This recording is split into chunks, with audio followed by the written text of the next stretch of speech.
The silence of deep space broke with a sound that made every human on the ship freeze.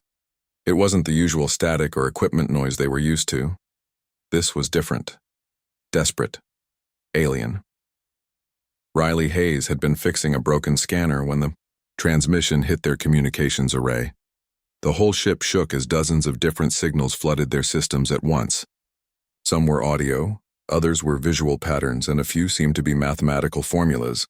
All of them carried the same message in different alien languages. Help us. The Terran exploration ship Defiant Dawn had been traveling through empty space for 3 months. They were supposed to map star systems and look for planets that humans could settle on later. Riley and her crew of 42 had seen nothing but rocks and gas clouds for weeks. Now they had stumbled onto something that would change everything. "Riley, you need to see this," called out tech specialist Ben Park from the communication station. His hands were shaking as he tried to clean up the signal. "This isn't random noise. Someone is broadcasting this on purpose. Multiple someones." Riley pulled herself through the zero-gravity sections of the ship and floated down to the main deck where artificial gravity kicked in. Her boots hit the metal floor with a solid thump. The entire crew was gathering around Ben's station, their faces showing the same mix of excitement and fear that Riley felt in her stomach. On the main screen, alien symbols scrolled past faster than anyone could read them. But the computer was already working on translation. Earth's best artificial intelligence systems had been loaded onto every exploration ship, just in case they found something like this. "Computer, what do you have?" Riley asked.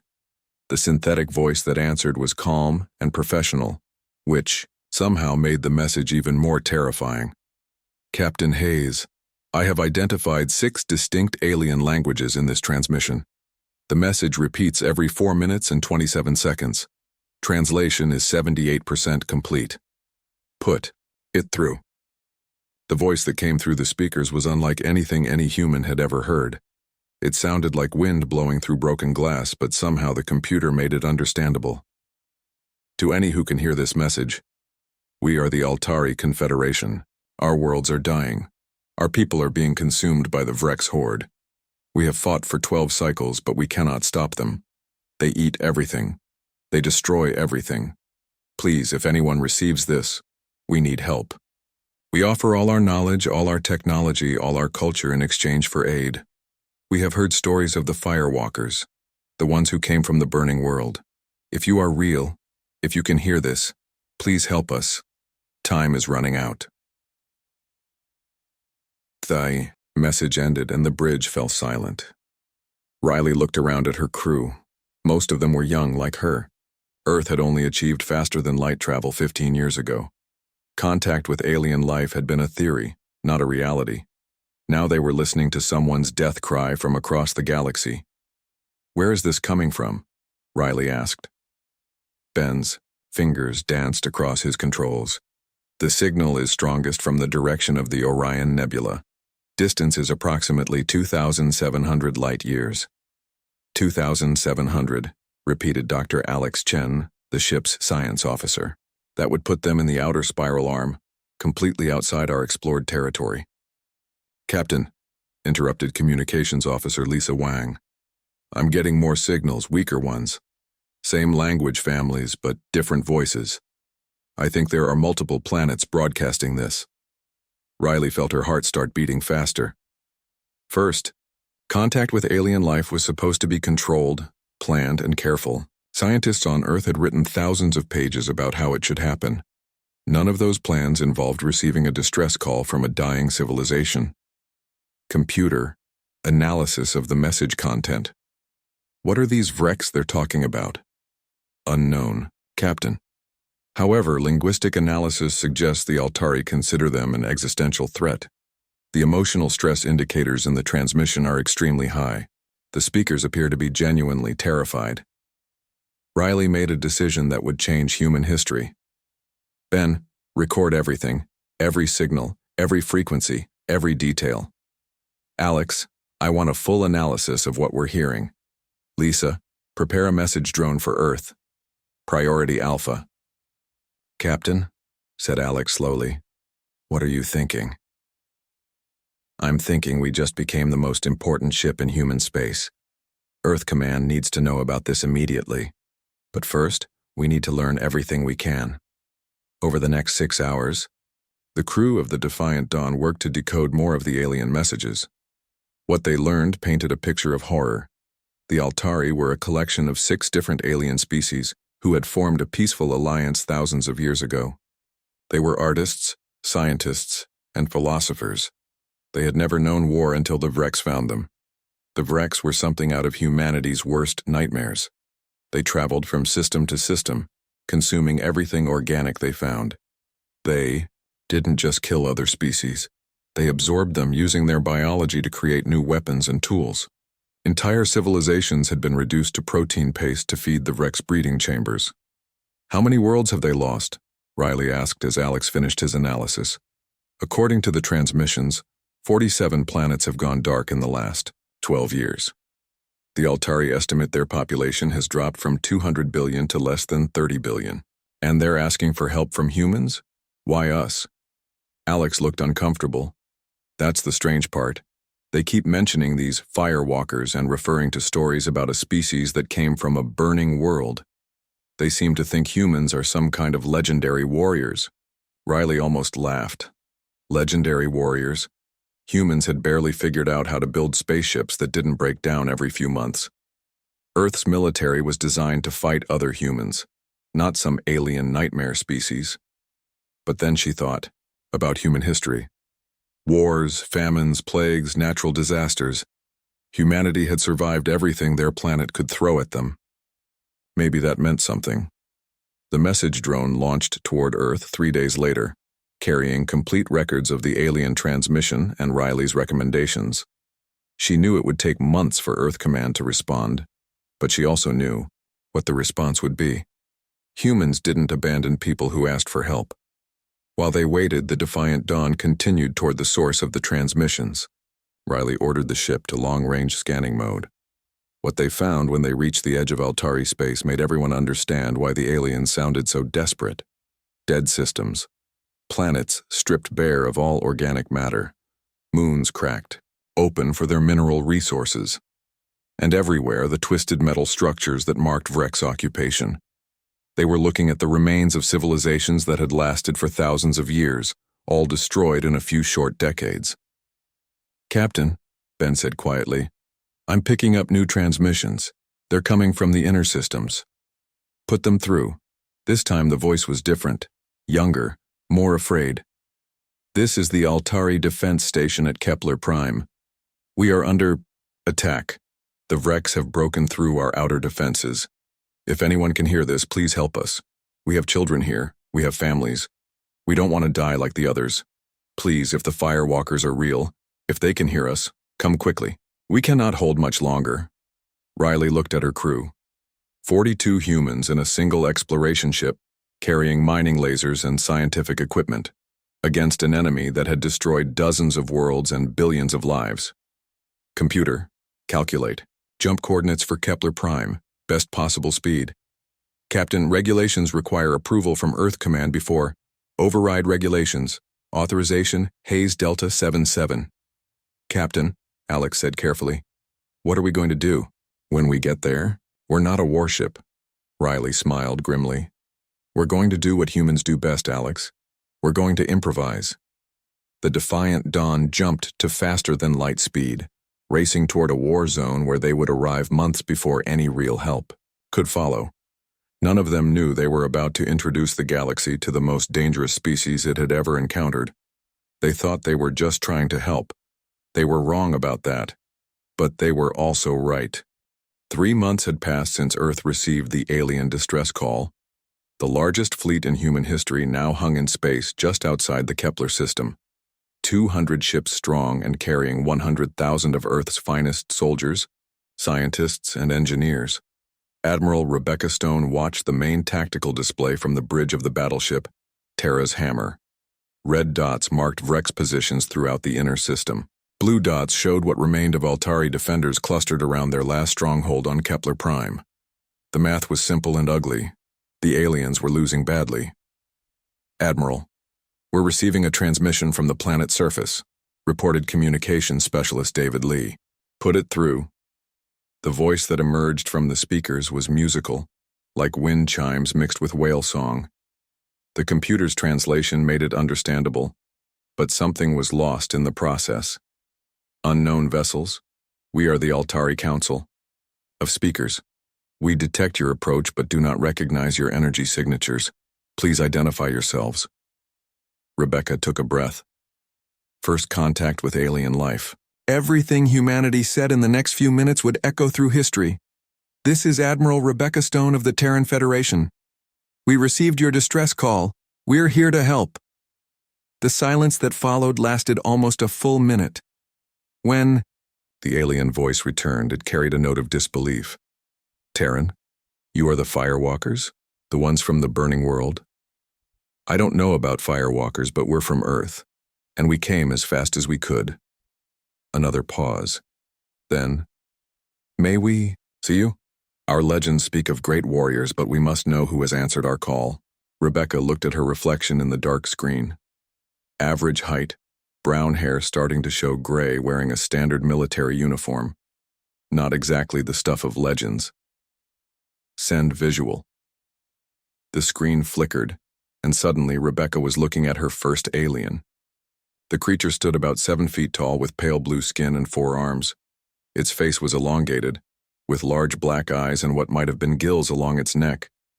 Beautiful, in a strange way, but the expression on its face when it saw Rebecca was pure shock. You are small, the alien said finally.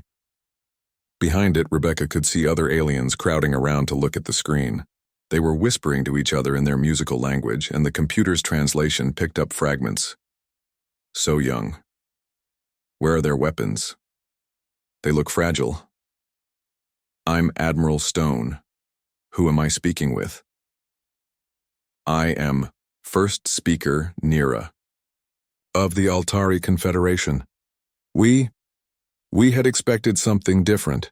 The legends spoke of giants who walked through fire and conquered the void itself. Rebecca almost smiled. Well, we did conquer the void. As for the fire part, you should see what we call summer on Earth. The joke didn't translate well. Nira tilted her elongated head. Admiral Stone, we are grateful for your arrival, but we must be honest. We face an enemy that has destroyed 47 worlds. The Vreks are not like us. They do not seek territory or resources. They consume everything. How can your small ships help us when our great fleets have failed?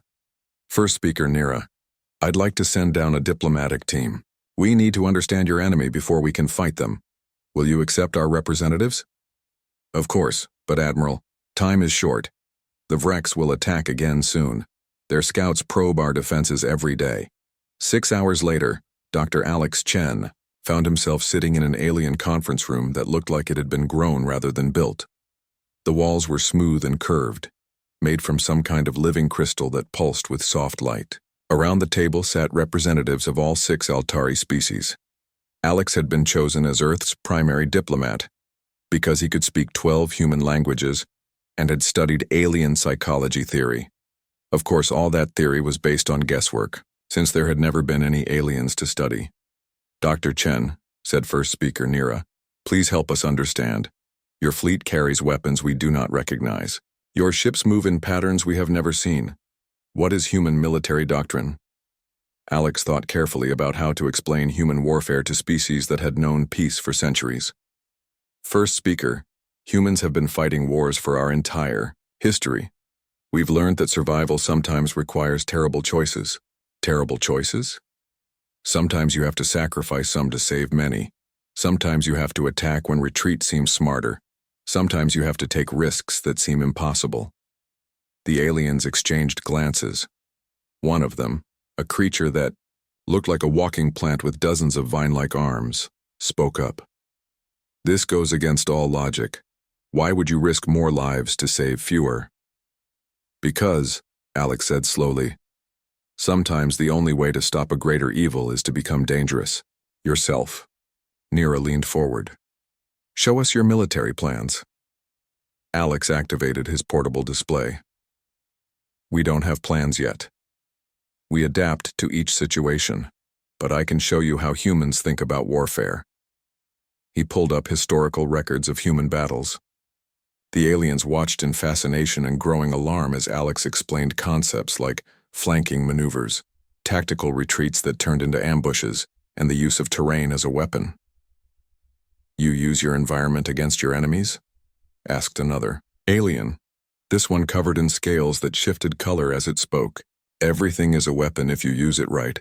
Mountains, weather, even empty space. Humans learned to fight on a planet that was trying to kill us every day. We had to get creative." "This is..." Nira paused, searching for words. "This is terrifying. You speak of war as if it were art." "It is art," Alex admitted. "Deadly art. But that's what makes us good at it." The meeting was interrupted by alarms.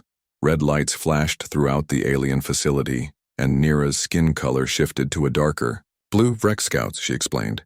"They come every few days to test our defenses. We drive them back, but each time they learn more about our capabilities." "Can we see this battle?" Alex asked.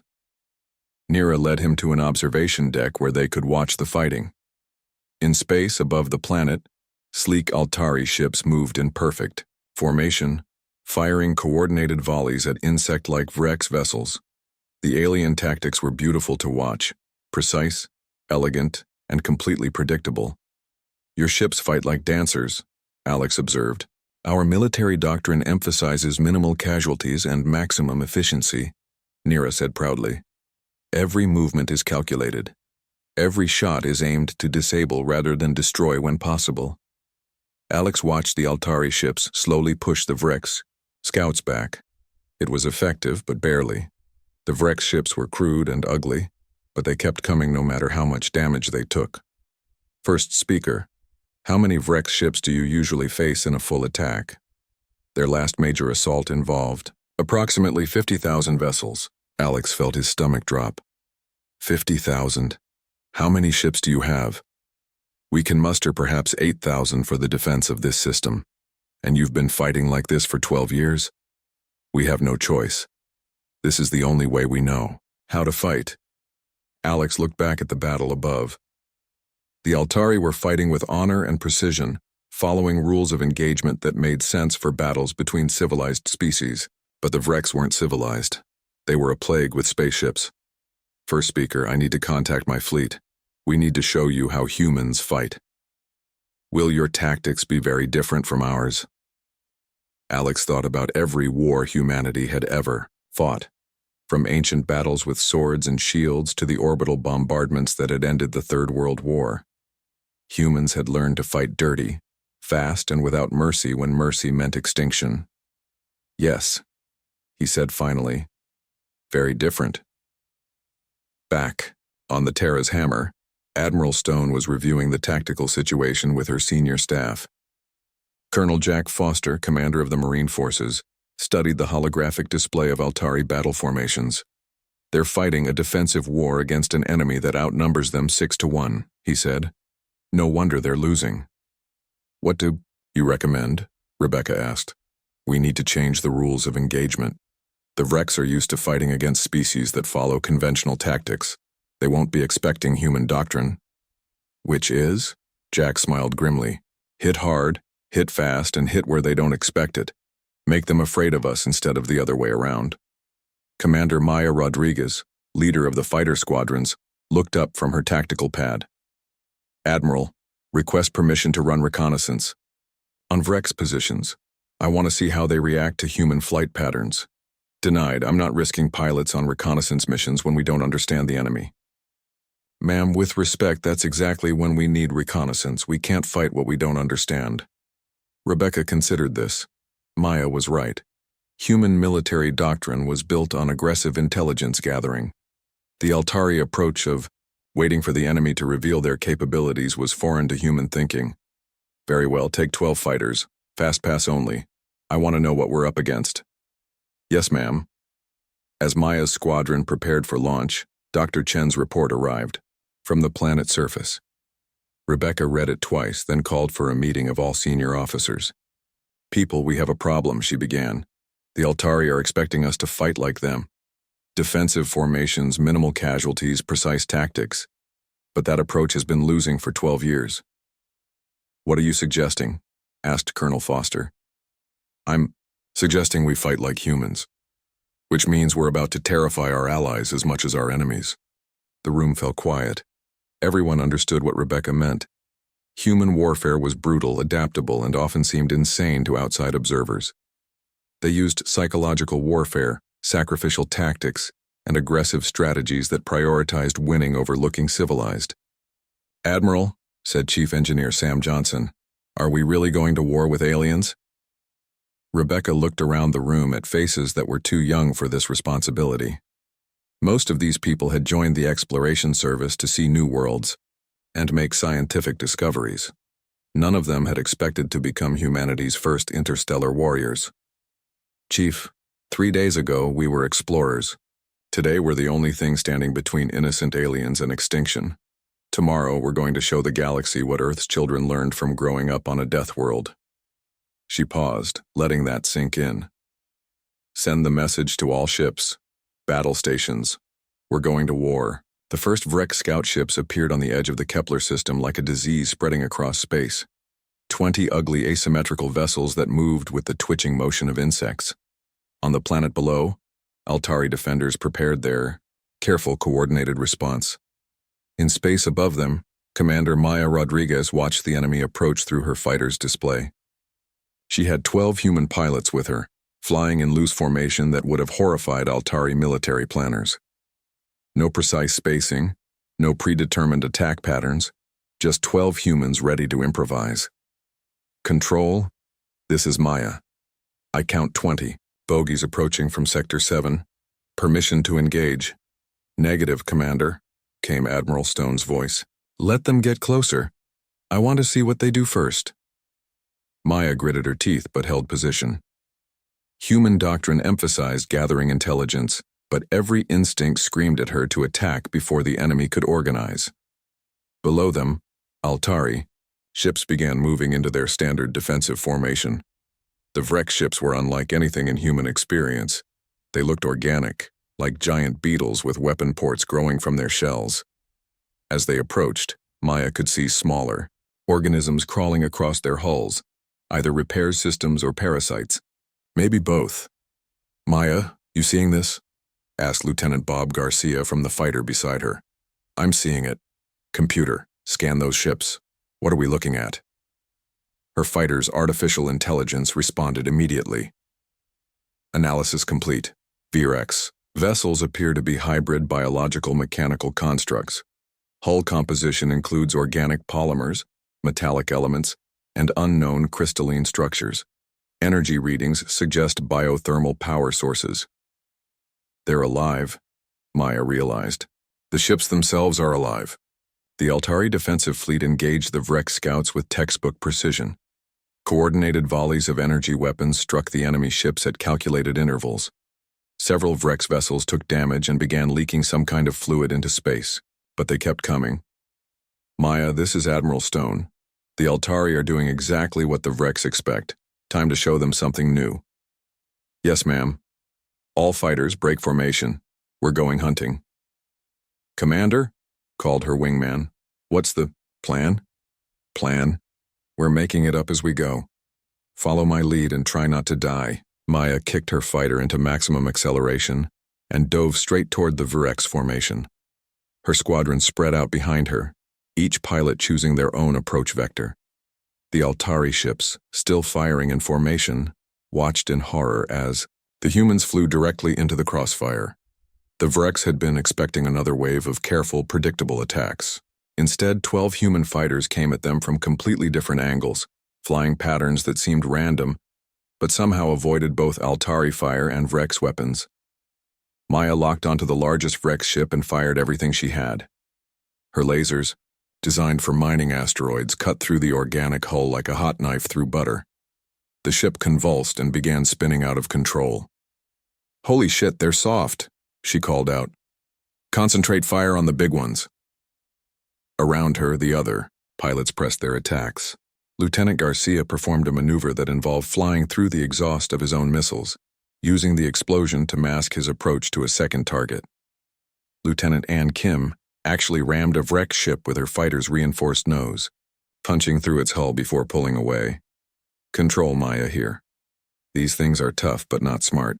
They fight like animals, not soldiers. Explain. They're responding to threats individually instead of coordinating. When I hit one, its neighbors don't adjust to protect it. They just keep doing whatever they were doing before. Above the battle, Admiral Stone processed this information. Biological, ships with animal-level intelligence. That changed everything. All ships, this is Stone, new tactical doctrine. The enemy operates on instinct, not strategy. Hit them fast and keep moving. Don't give them time to adapt. What followed was humanity's first space battle, and it looked nothing like the careful engagements the Altari were used to. Human ships moved in seemingly chaotic patterns, appearing where the enemy didn't expect them and disappearing before retaliation could be organized. The heavy cruiser New Horizons used a micro-jump to appear inside the Virex formation, fired everything it had at point-blank range, then jumped away before the aliens could respond. Destroyer squadrons coordinated hit-and-run attacks that came from above, below, and behind the enemy simultaneously. Most shocking to the Altari observers was how humans fought when things went wrong. When the frigate Explorer's Pride took heavy damage and lost engine power, its crew didn't surrender or call for rescue. Instead, they used their ship's remaining momentum to ram the nearest Vrex vessel, detonating both ships in a massive explosion. The Vrex scouts, faced with an enemy that fought like nothing they had encountered before, tried to retreat. The humans didn't let them. Maya, they're running. Your orders? Chase them down. We can't let them report back to their friends. The pursuit that followed taught the galaxy something important about human nature. Other species fought until victory was achieved, then stopped. Humans fought until the enemy was completely destroyed. They hunted the fleeing Vrex ships across 2 star systems, picking them off one by one until none remained. When the shooting stopped, Maya's squadron regrouped near Kepler Prime. They had lost 1 fighter but destroyed all 20 Vrex scouts. More importantly, they had captured 3 damaged enemy vessels. Down on the planet, First Speaker Nira watched the human ships through her observation dome. The Altari had lost more ships in that single battle than humans had, despite the humans being outnumbered. But the humans had won decisively and done it faster than any Altari victory in recent memory. First Speaker, said her military advisor, a 4-armed creature named Tor, their tactics make no sense. They attacked without coordination, broke formation constantly, and took unnecessary risks. Yet they won, Nira pointed out. By luck, surely. No species fights that way deliberately. Dr. Alex Chen arrived at the council chambers an hour later, accompanied by Colonel Foster and a team of human military specialists. The meeting room felt tense. The Altari had been grateful for human help, but now they seemed nervous about their new allies. Dr. Chen, Nira began carefully, we have observed your battle tactics. They are unusual. How so? Your pilots attacked individually instead of maintaining formation. Your ships fired without coordinating their target selection. Your entire strategy appeared to be improvised. Alex looked at Colonel Foster, who shrugged. It was improvised. That's how humans fight. But how can you achieve victory without proper planning and coordination? Because, Foster explained, proper planning and coordination only work when your enemy behaves predictably. The Vrex aren't predictable. They're animals. You don't fight animals with parade ground tactics. Then how do you fight them? Like animals ourselves. The room fell silent. The Altari delegates looked at each other with expressions that Alex was learning to recognize as concern. Colonel Foster, said Tor slowly, are you saying humans are as savage as the Vrex? No, Foster replied. We're more savage. But we choose when to be savage and when to be civilized. That's what makes us human. To demonstrate their point, Alex showed the aliens footage from human military history. Videos of soldiers advancing through artillery bombardments, pilots flying damaged aircraft into enemy positions, and Marines holding positions against impossible odds. The Altari watched in growing amazement and horror. One delegate asked, your soldiers continue fighting even when wounded? Especially when wounded, Foster confirmed. Humans fight harder when we're hurt. It's a survival instinct from our evolution. And they sacrifice themselves for others? All the time. We call it heroism. Neera's skin had shifted to a deeper blue, which Alex was learning meant distress. Dr. Chen, your species frightens us. We asked for help, but we did not expect to ally with predators. Alex felt a stab of pain at her words. First speaker, we're not predators. We're protectors. Yes, humans are capable of terrible violence, but we choose to use that capability to defend others. That's why we came here. How can we be sure? Because, Alex said simply, if we wanted to conquer you, you'd already be conquered. Humans don't travel 2,000 light years to help people we want to harm. That evening, as both human and Altari forces prepared for what intelligence suggested would be a major Vrex assault, Maya walked through the human section of the space station. Her pilots were cleaning weapons, checking equipment, and telling jokes that would have horrified their alien hosts. She found Bob Garcia rewiring his fighter's targeting system to accept mining charges as ammunition. Bob, what are you doing? Making improvements. The Vrex ships have organic hulls, right? I figure mining charges will punch bigger holes than our regular weapons. Is that safe? Probably not, but safe doesn't win wars. Maya nodded and moved on. This was humanity's edge. Not superior technology or greater numbers, but the willingness to try things that seemed crazy, to take risks that terrified other species, to fight like their lives depended on it because often they did. Tomorrow, the real battle would begin. The Vrex main fleet was approaching, and the aliens would see what humans could do when the survival of innocence was at stake. Maya just hoped the Altari would still consider them allies when it was over. The Vrex main fleet arrived like a plague of metal locusts across the darkness of space. 50,000 ships of every size and shape, all of them alive in ways that made human skin crawl. Some were the size of asteroids, others small as fighters but moving in swarms that blocked out the stars. Admiral Rebecca Stone stood on the bridge of Terra's Hammer and watched the tactical display fill with red dots. Her fleet of 200 human ships looked pathetically small by comparison. The Altari defenders clustered around their planet added another 100 vessels to their side, but the math was still brutal. Admiral, reported her tactical officer, enemy fleet composition is unlike anything in our databases. Largest ships are approximately 15 kilometers long. Smallest appear to be single-pilot attack craft. Total estimated mass is 40 times our combined fleet tonnage. Recommendations? Colonel Foster had been studying the enemy formation for the past hour.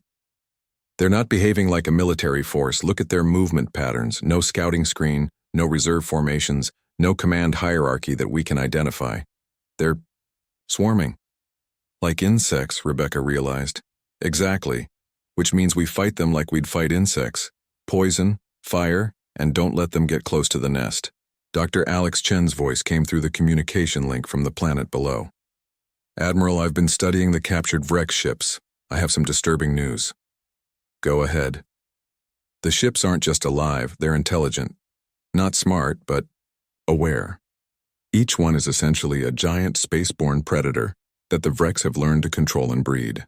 The crew members are actually symbiotic organisms that bond with the ship's nervous system. Rebecca felt her stomach turn.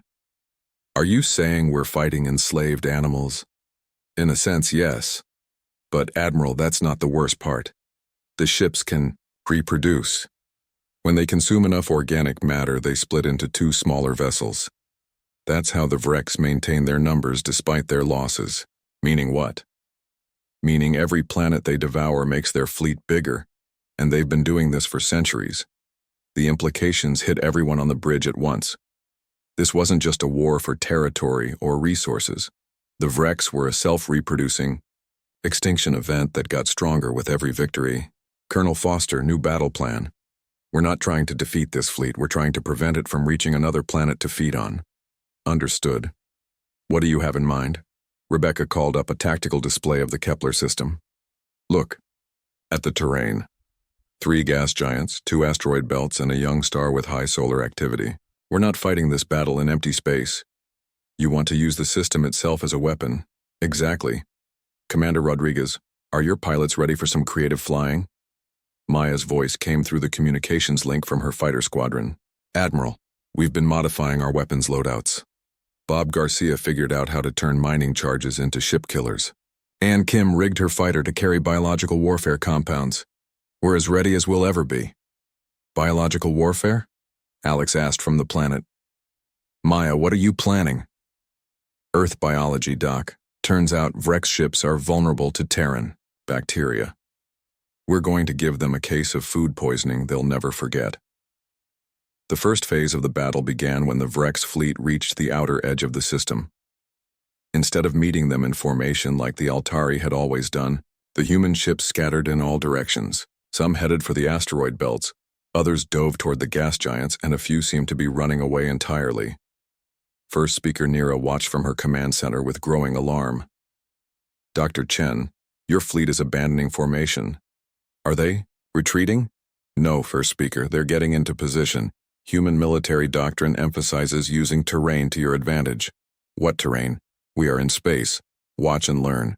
The Vrex fleet, expecting resistance at the edge of the system, found nothing to fight. Their formation spread out as individual ships followed their predatory instincts, chasing after scattered human vessels. It was exactly what Rebecca had hoped for. All ships, execute Phase 1. The human heavy cruiser New Horizons had been hiding in the shadow of the largest gas giant. As Vrex ships approached, hunting for easy prey, the cruiser fired not at the aliens, but at the planet itself. Massive plasma cannons designed for asteroid mining punched through the gas giant's upper atmosphere and ignited pockets of methane. The explosion that followed was visible from 3 systems away. Thousands of Vrex ships caught in the blast were vaporized instantly. Others were thrown out of formation, their organic hulls burned in bleeding atmosphere. Phase 2, execute. In the asteroid belt, human engineers had been busy for the past 6 hours. They had rigged dozens of space rocks with mining explosives and equipped them with simple guidance systems.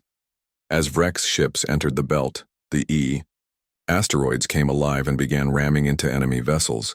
But the most effective tactic was also the most horrifying to watch.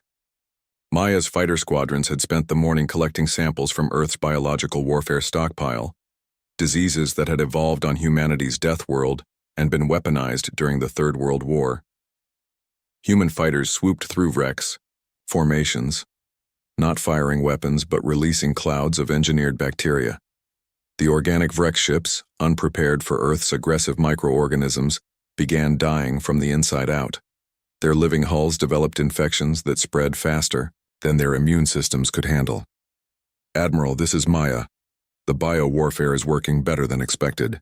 Vrex ships are literally rotting in space. Confirmed. Continue the attack. Down on Kepler Prime, the Altari watched their screens in shocked silence. They had spent 12 years fighting the Vrex with honor and precision, losing slowly, but fighting clean. Now they watched humans use tactics that seemed pulled from their worst nightmares. They are poisoning the enemy, whispered Tor, the military advisor, using disease as a weapon. It is effective, Nira admitted reluctantly, but it is also terrifying. What kind of species weaponizes sickness itself? Dr. Chen looked uncomfortable, but answered honestly. A species that evolved on a world where everything was trying to kill us. Humans learned to fight dirty because clean fighting gets you extinct. The battle raged for 18 hours. Human ships appeared and disappeared throughout the system, striking at Vrex formations and vanishing before retaliation could be organized.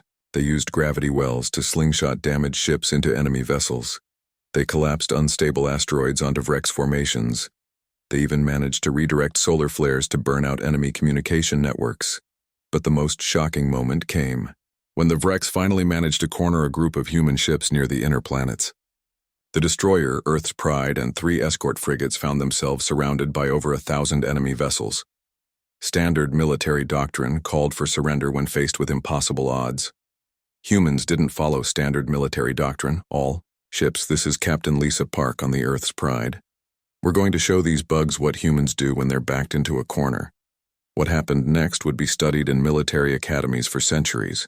Instead of trying to fight their way out or calling for rescue, the human ships formed a tight formation and accelerated directly toward the largest concentration of Rex vessels. They were planning a ramming attack that would destroy them all. Captain, Park, this is Admiral Stone. Stand down immediately. That's a suicide run. Negative, Admiral. We've got wounded Altari civilians on board refugee ships behind us. These Vrex aren't getting past us. The 4 human ships hit the Vrex formation like bullets through tissue paper. The Earth's Pride took down 6 enemy vessels before its hull finally cracked. The frigates managed 3 more each before they were destroyed. But their sacrifice created a gap in the enemy formation that allowed the refugee ships to escape. The Altari who witnessed this couldn't understand what they had seen. Military logic said you don't waste ships on hopeless attacks, but human logic said you don't abandon innocent people, even if saving them cost your life. Why? Nira asked Alex. Why did they die for strangers? Because that's what humans do. We protect people who can't protect themselves even if it kills us.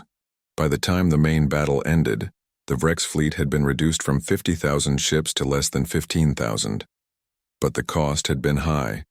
Humanity had lost 30 ships and over 8,000 personnel. The Altari had lost another 40 vessels. More importantly, the surviving Vrex were no longer acting like predators. They were acting like prey. For the first time in their species' history, they were afraid. Admiral, reported the tactical officer, remaining Vrex forces are retreating from the system. They're not regrouping for another attack. They're running. Rebecca nodded grimly. Track them. We need to know where they're going. Already on it. Computer analysis suggests they're heading for their nearest base system, approximately 40 light years from here. Good. Send a message to all ships. We're going hunting. Dr. Chen looked up from his console with alarm. Admiral, you're talking about pursuing them into their own territory. That's incredibly dangerous. Doctor, these things have destroyed dozens of civilizations. If we let them retreat and regroup, they'll come back stronger. The only way to end this is to follow them home and finish it. The decision to pursue the Vrex into their home territory was met with mixed reactions. The Altari were grateful but terrified. They had never seen such aggressive tactics from any species. Some worried that humans might be as dangerous as the enemies they fought. But Rebecca knew something the aliens didn't understand yet. Humans weren't just good at fighting wars, they were good at ending them. And sometimes ending a war required taking it to the enemy's doorstep and making sure they could never threaten innocent people again. As the combined human Altari fleet prepared to jump to the Vrex home system, Maya's fighter squadrons ran. Final equipment checks. They had learned a lot about fighting alien enemies, but they sensed the real test was still ahead. Maya, called Bob Garcia from his fighter, you think we can actually win this thing? Maya looked out at the stars where the Vrex fleet had disappeared. Somewhere out there was a species that had terrorized the galaxy for centuries. Tomorrow, they would learn what happened when you made enemies of Earth's children. Bob, we're humans from a death world. Flying ships held together with engineering genius and pure stubbornness going to fight monsters in their own backyard. She smiled grimly. Of course we're going to win. The Vrex home system was a graveyard of worlds wrapped around a dying red star. 7 planets hung in space like infected wounds, their surfaces stripped bare and covered with the twisted organic structures that marked Vrex habitation. No grass, no trees, no water. Just endless hives that pulsed with alien life. Admiral Rebecca Stone studied the tactical display from the bridge of Terra's Hammer. Her combined fleet of human and Altari ships hung at the edge of the system, hidden behind a rogue asteroid. What they were looking at was the heart of an empire that had consumed hundreds of worlds over thousands of years. Sensor report, she requested. Admiral, I'm reading massive defensive installations on all 7 worlds. Orbital platforms, weapon satellites, and what appear to be biological defense networks. Conservative estimate puts their defensive capability at 10 times what we faced at Kepler Prime. Colonel Foster whistled low. They've had 1,000 years to fortify this place. Going in with conventional tactics would be suicide. Good thing, we don't use conventional tactics.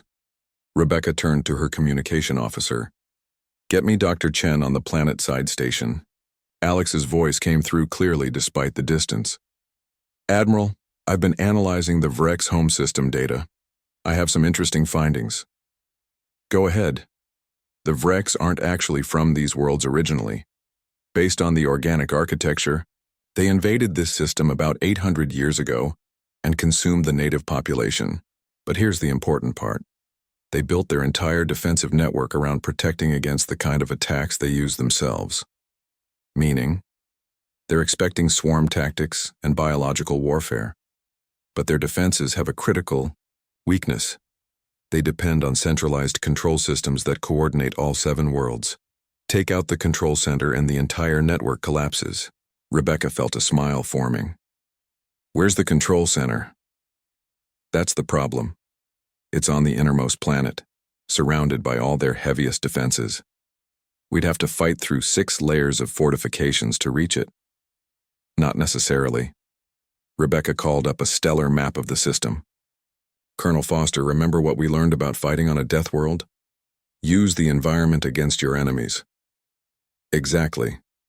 Maya, are you listening to this? Commander Rodriguez's voice came through from her fighter squadron. Yes, ma'am. What do you have in mind? I'm looking at this red giant star. It's old, unstable, and putting out massive solar radiation. What would happen if we could destabilize it further? The silence that followed lasted almost a full minute. Finally, Chief Engineer Sam Johnson spoke up. Admiral, are you suggesting what I think you're suggesting? I'm suggesting we turn their own sun against them. Dr. Chen's voice carried a note of alarm.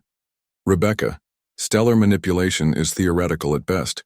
We don't have the technology to deliberately destabilize a star. We don't need to destabilize it. We just need to redirect some of its energy. Sam, is it possible to use our mining charges to create controlled solar flares? Theoretically, yes. If we could detonate them in the star's corona at precisely the right moment, we could trigger magnetic field disruptions, but Admiral, the timing would have to be perfect and we'd need to get incredibly close to the star. How close? Closer than any ship has ever flown and survived. Rebecca looked around the bridge at faces that were learning to expect the impossible from their commanding officer. People, the Vreks have been terrorizing the galaxy for centuries because they think like predators. They build their defenses to stop other predators. But humans aren't predators. What are we then? Asked Colonel Foster. We're survivors. And survivors don't play by the enemy's rules. The plan that Rebecca outlined over the next 6 hours was audacious even by human standards. While the main fleet created a distraction by attacking the outer defenses, a small task force would use the binary star's corona to mask their approach to the inner system. They would deploy stellar manipulation charges at precisely calculated points, triggering solar flares that would overload the Vreks defensive network. The mission would be led by Colonel Foster himself, flying a specially modified ship that could barely survive the approach to the star. The rest of his team would be volunteers only. The chances of survival were minimal at best. Colonel, Rebecca said privately, I can't order anyone on this mission. The risk is too great. Admiral, with respect, you don't need to order us.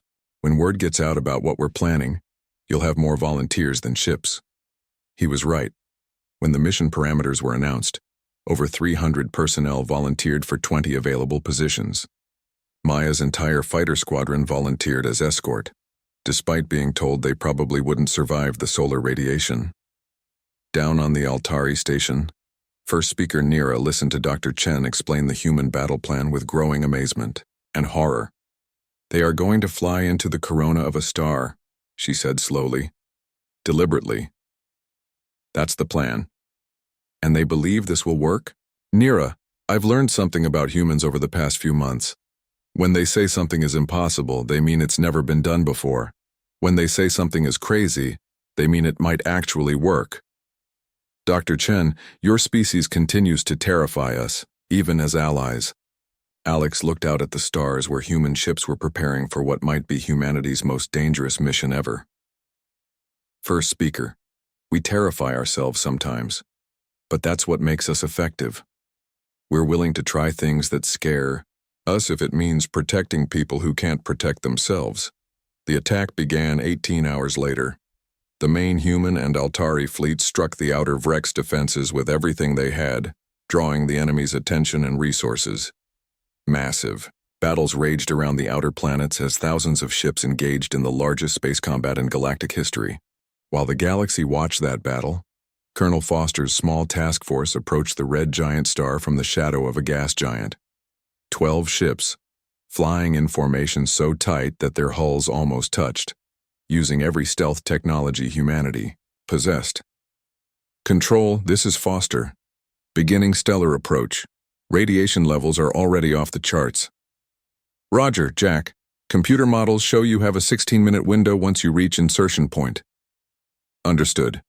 If we're not out, in 16 minutes we're not coming out at all. What followed was the most dangerous flight in human history. Foster's ships dove toward the star's corona, their hulls heating to temperatures that should have vaporized them instantly. Only the most advanced heat-shielding Earth could produce kept them alive, and even that was failing. Foster, this is Maya. My fighters are losing sensor contact. The radiation is cooking our electronics. Stay with us, Maya. We're almost there. The insertion point was a region of the star's corona where magnetic field lines converged. If the charges could be detonated at exactly the right moment, they would trigger a cascade effect that would send directed solar flares toward the inner planets. 10 seconds to insertion, Foster announced. His ship was shaking apart around him, and his radiation alarm had been screaming for the past 5 minutes. Charges armed and ready. 5 seconds, 4, 3, 2, 1, deploy. The mining charges, modified with human engineering and alien technology, detonated in a precisely calculated pattern throughout the star's corona. For a moment, nothing seemed to happen. Then the star itself convulsed. Solar flares erupted from the red giant's surface, directed by the magnetic field disruptions toward the inner system. Streams of superheated plasma raced across space at a significant fraction of light speed, carrying enough energy to sterilize entire worlds. Foster, get out of there now. Rebecca's voice came through the static-filled communication. Already moving, Admiral, but we've got a problem. My ship's engines are fried. We're not going to make it clear of the radiation zone. What happened next would become legend among both humans and aliens. Instead of abandoning their commander, Foster's surviving ships turned back toward the star. They used their own hulls as shields, absorbing deadly radiation while pushing Foster's crippled vessel to safety. 3 ships were lost in the rescue. 17 humans died to save 5, but they all made it out of the corona before the secondary solar flares erupted. The solar flares hit the Virex home worlds like the wrath of an angry god. Defensive installations that had protected the system for centuries were overloaded and destroyed in minutes. Orbital platforms fell from the sky like burning rain. The biological defense networks dependent on electromagnetic coordination simply shut down. All ships, this is Admiral Stone. The Vrex defenses are down. All units advance and engage. What followed was not a battle, but an execution. Human and Altari forces swept through the now defenseless system, destroying Vrex installations and ships with methodical efficiency. But when they reached the innermost planet, something unexpected happened. Admiral, this is Dr. Chen. I'm reading massive energy discharges from the surface. The Vrex aren't just defending themselves, they're trying to surrender. Surrender? The communication patterns match distress calls in their language. They're asking for mercy. Rebecca stared at the tactical display. For the first time in their species' history, the Vrex were beaten. Their empire was broken, their worlds were burning, and their survivors were begging for their lives. All. Ship's ceasefire. Colonel Foster, what's your status? Alive, barely. What are your orders regarding the Vrex surrender? Rebecca thought about the 47 worlds the Vrex had consumed, the billions of aliens they had killed and enslaved, the children who had died while their parents begged for help across the void of space. Then she thought about what made humans different from monsters. We accept their surrender, begin rescue operations for Vrex civilians, and start looking for survivors from the species they conquered. If any are still alive down there, we're getting them out. The aftermath of the battle saw something the galaxy had never witnessed, the complete surrender of a galactic empire. But more importantly, it saw something else, humans choosing mercy over vengeance, even toward enemies who had shown no mercy themselves. Rescue teams found thousands of aliens from dozens of species in Vrek's prison camps. Some had been captives, for centuries, kept alive to serve as food sources or experimental subjects. All of them were freed. The Vreks themselves were relocated to reservation worlds where they could live without threatening other species. Some humans argued they deserved extinction, but Admiral Stone's decision stood. Humans protected life, even alien life, even the lives of their enemies. 6 months later, Dr. Chen stood on the observation deck of the new Terran-Altari joint station, orbiting Kepler Prime. Below him, construction ships from a dozen different species were building the foundation of what would become the Galactic Protection Alliance. "Dr. Chen," said first speaker Nira, joining him at the observation window, "may I ask you something?" "Of course." "Your species could rule this galaxy now. Your military capabilities far exceed anything we have seen. Why do you choose to protect rather than conquer?" Alex watched human and alien children playing together in the station's garden. "Dome. Because, first speaker, that's what separates civilization from barbarism. The strong should protect the weak, not devour them. And if the weak become strong enough to threaten you, then we'll teach them what we learned. That true strength isn't about how much damage you can do. It's about how much damage you're willing to take to protect others." Nira's skin shifted to a warm blue color that Alex had learned meant contentment. Perhaps the legends were right after all. Perhaps you are the Firewalkers, those who emerged from the burning world to guard the galaxy. Alex smiled. Maybe we are. But if so, we're just getting started. Above them, human ships patrolled the space lanes between worlds, ensuring that no new Vreks would rise to threaten the innocent.